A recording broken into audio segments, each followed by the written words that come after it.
Bailey. She's Fulyana Osborne, and this is Inside Exec. Today we're going to think about end-of-year parties. What we want to talk about today is the resourcing and responsibilities around organising the end-of-year parties and how important that might be and how important it is perceived as an activity, but also about the resourcing of your business, your organisation during that period of time. We often, I think, tend to think of it as a winding down to the end of the year. And I know that I've got a little local fellow who, from about October onwards, whenever he sees me and he's heading across towards the pub, I'll say, "How are you going, Ronnie?" And he'll say, "Winding down for Christmas, Darl, winding down for Christmas." So I think some of us start to think in about October that we are winding down for the end of the year. But are we, in fact? Is that the quietest time for our business, or do we just assume it because if we go right back to school days, that was our time of change, our time of transition, if you like, and so it was the longer period of time where we had holidays, where we had a break from our normal routine. But is that the case in the organisation or the business that you're in at the moment? And I know for a lot of people it's not the case, and it is their busiest time. It is the time when no one can take holidays and everyone else appears to be on holidays or appears to be in holiday mode. So we want to talk about all of those things around resourcing as it comes towards the end of the calendar year. Totally agree about, in most cases, it certainly is not the quietest time. Many places I worked, and a lot of you would relate to the fact of what Kim just said, it's the busiest time. Because when you think from a customer's perspective, I don't think they want to hear, "I went to do my shopping at David Jones, and guess what? They were winding down. I didn't get served." That wouldn't be very good. Or I rang up the call centre for whatever I'm doing, and again they said, "Oh no, they only got 3 staff because they're winding down." That will not work at all. I have to say at this point that it just reminded me of about a week ago I went into a government organisation and I gave the details of the inquiry I wanted to make, and the person behind the counter said, "Oh, you've just dropped in at lunchtime," and I thought, Oh, yes, dear. that's right. It's my lunchtime too, and this is the only time I've got to do this particular activity. But it was my fault that I had come in at their lunchtime, and so there was only 1 or 2 people available. So when we're talking about resourcing, I think if you look at the total organisation, wherever possible, particularly the medium-sized organisation, a lot of people are multitask. So one area, it truly might be the downtime for it. I know in the construction industry there's certain parts like you can order the material but it won't arrive, and because of that the actual work can't be carried out, for example. If that's the case, then is it time for them to do things that you normally struggle for time for? So work on the design stage of the building with the designer, etc., do the paperwork. That can be true for any organisation. Where possible is to get one team to help another and vice versa. So when somebody has more time than the others, people are either multi-trained or, if you like, it's an opportunity for people to grow their skills. So you're training them to grow their skills and their careers, and in this environment, give them the opportunity to actually work there, but they must be trained because they've got to help and not be trainees at the time of peak time. That's the thing with resourcing. The other thing is absolutely managing your leave roster so that people aren't having leave. Yes, you try to meet the individual's needs, but it's also got to be the organisation needs. So don't let 90% of your workforce go on leave at once when you need them. Managing that on a division or unit level is important, as well as an overall level.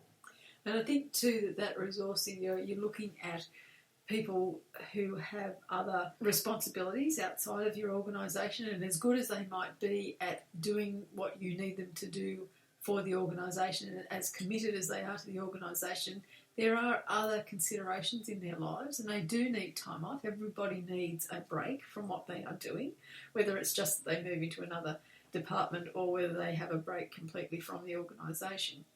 But the planning and the resourcing over those periods of time that are peak request times for leave should happen well and truly before that period of time is upon you. So I would really encourage you to have all of that leave roster done now before October. I think for me the October long weekend is always the turning point, is that everything that needs to be done for the period December, January and maybe 2 weeks into February is planned and organised before the October long weekend. And I talk about that in terms of New South Wales. So that's the first weekend in October for those of you who are not in New South Wales. Even to the point, I will say, where my Christmas shopping was done, always done before the October long weekend, because I didn't want to get, a few reasons, I didn't want to get caught up in the crowds that happen in the shops at that period of time, and I didn't want to pay the extra that seems to happen automatically. From the 1st of December, the prices go up until the sales happen. I don't enjoy being out in crowds like that and trying to get things done, and it gave me an opportunity to think more carefully about the people I was buying for, and I would actually set myself a task. And I know it sounds terribly structured and organised and almost clinical, but it also gave me a whole lot of enjoyment, because 1st of July, beginning of the financial year, was the start. I would do the list of people that I was buying for that particular year, and then every week someone had to be ticked off the list. So I had a week to think about each person and to source what I was going to get, whether I bought it online, which I do a lot of these days, or whether I went out and had a look, or whether I had seen something previously and went back and revisited that and got it. When I was much younger and I had lots of children to buy for at the same time in terms of the family, I would actually start lay-buying the toys, and I would go to the sales at that particular time and lay-buy for all of the kids on the list, and then sort out what I bought in terms of when I was thinking about that present for them. So by the time October came around, I was pretty well covered for everything. What that meant then, the second part of it, was that my head was clear of stresses about where are we going to eat, where are we going, what are we doing at this particular time of the day, or with all of the other activities that happen around family life. I could structure my calendar, and then I could structure my work time so that I was still focused on work right up until the time that I actually took a day or two off to do all of the family activities. So it meant that I felt that I was giving my resources as evenly as possible over all of those activities that I felt needed to be done at that particular time. Now, as I say that, I realise that some of you are not as heavily involved in Christmas activities as I might be, but the system works regardless of what activities you're looking at. It's all about planning and preparation and focus and managing your time. I agree with planning. I'm just not good at it as it comes to Christmas shopping. She just loves shopping. No, so it doesn't matter. I don't really, because I'm very good at outsourcing that bit. Now, that takes me to the next thing, which is when you are planning, think beyond your own resources. So you can think nationally. Sometimes there is peaks in some states and not in others, and how you can supplement and help each other because you've got the skill set and what they need. You can take that to a regional, another country, another state, whether it's a region or globally, depends on your organisation. Again, they have many, many benefits, those sort of planning. It is creating a bigger network, absolute teamwork across boundaries, and career growth, learning to work in your own country and in other countries. People would love to get that exposure. Now, I can hear a lot of you screaming out, cost, cost, cost. And I think if you plan it ahead, that can be part of your budget. It can be planned so that it's done. Well, it should be planned. You know it's going to happen. Christmas comes every year. And not only that, but you can, if you plan ahead, you can get certain accommodation if you've got the buying power, etc., etc. So again, the planning is the key, and if you keep at satisfying your customer, shareholder, and most importantly, your people. So this is where I just want to focus on what's in it for them. Why should they stay working in your organisation and not go somewhere else to get these experiences? The other thing that comes to my mind in terms of resourcing is for many of you who have graduate recruitment campaigns and graduate recruits who come in, Traditionally in my day, and it may well have changed, but in my day we did the interviews towards the end of the university year. So we usually had made our choices and our decisions by the beginning of December, but we didn't actually appoint people and get them to start until the end of January. And there was absolutely no reason for that other than that is what has always been done. Here is a time where if you are busy and you've got resources that you've already selected for your organisation. Now, I understand that it may be that they won't have their mentors, their training program, all of those things in place, but you do have a month or 6 weeks where they're ready to work, willing to work, they've finished their university, they've had their time of other kind of lifestyle, they're ready to work in the workforce because they've applied and you've selected them. Take them on and get them used to the organisation. Let them get a feel for the organisation in a time where it is working in a way that can show them how you manage your people, how you look after your people, and then you've got them with a little bit of grounding by the time they're ready to take on their traineeship or their management role. It's good. I think we should talk a bit now about the party aspect. Yes, let's have a party. And I think sometimes we forget that it's just an event and there's all the hard work that's got to go in it on top of everybody's work. The purpose of these things is celebrating, and that is very exciting, and it's got to come from the top as a celebration. Have people being involved in it. Some organisations have a division responsible for it, or a person, an events manager, etc.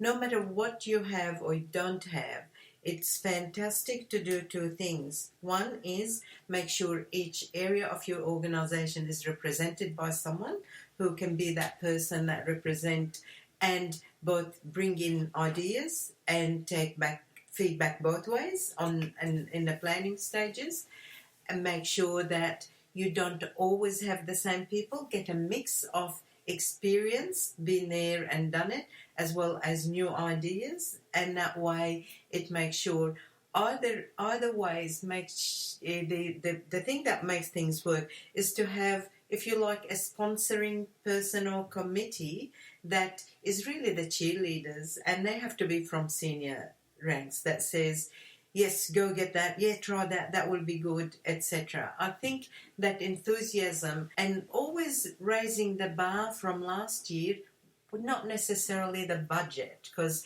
everybody goes, oh, only got that much budget. Imagination. You've got so many people in your organisation, they all had exposure to experiences here and overseas. They all can come up with ideas where they've been, what they liked, what they didn't like.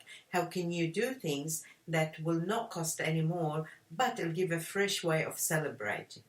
I can go back to an example of when we both worked together in a particular organisation, and that year the organising committee didn't have the resources to have the kind of party that perhaps the organisation had been used to having in the past. Because they didn't have the resources, they became resourceful. Yes. And so what they did was determine that perhaps within the organisation there were enough people with talent who could provide some entertainment. And so instead of a Christmas party, we had a concert. And it was the first time that, for many of us, that we had seen one of the very, very senior managers play music from a saw. And it's a memory that remains with me from all of those years. You know, it's 30 plus years ago, and it was just so unbelievable to see a senior manager doing something so outside of his normal role that we expected to see him in, that was entertaining, that he obviously enjoyed. And there were all these other people in the organisation, some of whom I had no idea of, that had talent that we had never even thought about. So it's about being resourceful. It's about looking at what is an appropriate celebration, as Fulyana says, for the activity or the work that you've done as an organisation over the year. It's not a competition between sections, although you might have sectional gatherings as well. But also I want you to consider that if it is not the right time, then don't do it at this time of the year, because people will get stressed about the work that still has to be done, or people will have to miss out because they have to be on duty because of whatever service you're providing. So have it at some other time of the year and make that decision and that activity well known in advance of time, so people don't think, oh, what's happening about the party, you know, where are they going to have it? It's always at the wrong time. I always have to work. Don't let it be marred by all that negativity. Instead, make a decision to have it outside of the usual time that the rest of the business world seems to be doing it, and have it at a time that suits the organisation. You can still make it a Christmas party. You can still have great fun and great activity, but have it at a time that suits the organisation. So it might be that you have it in August or September, or it might be that you have it in March. It doesn't matter when it is, so long as it's a celebration and it's inclusive of everybody within the organisation. With the parties, some organisations have staff only, and what I mean by staff only, like, yeah, you might have their partners, etc., but not their customers, slash clients, slash shareholders. But in some cases you do. If you're having a party that includes the external suppliers, clients, etc., most people tend to think the people that host such a thing are the front-facing staff, the ones that normally meet with the customers. I beg to differ on that. I think a mix is good. I think a mix of having front-facing middle office and back office who are always serving the customer, because if you're not serving a customer, you're serving someone who is serving a customer. So in that regard, you have to be there and meet and greet and make it an occasion. If you're in that situation, you're always on duty. But let me take you now to the staff only with their partners. You're also on duty. There are certain behaviours and confidentiality, and you are there in a business function, and again, certain behaviours are expected. You're not in your own backyard and you have your own rules about what happens in your background. You're in your backyard. Here, you are representing your business. You're here as a member of that company, and you should behave appropriately.